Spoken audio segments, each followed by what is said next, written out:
Yawning isn't just for boredom. Anxiety? Yawn. Hunger? Yawn. Existential dread? Big yawn. Your brain's like, I don't know what this feeling is, but here's a yawn. Good luck. It's the emotional equivalent of your phone suggesting maybe you should charge me at 1%. And no, animals aren't immune.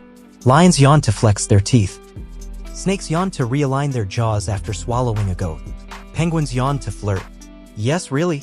Imagine trying to seduce someone by yawning in their face. Romance isn't dead, it's just sleep-deprived. Speaking of sleep, yawning doesn't mean you're tired. It means your brain's bored. Watching paint dry? Yawn. Listening to your coworker's vacation slideshow? Yawn. Staring at the script? Yawn.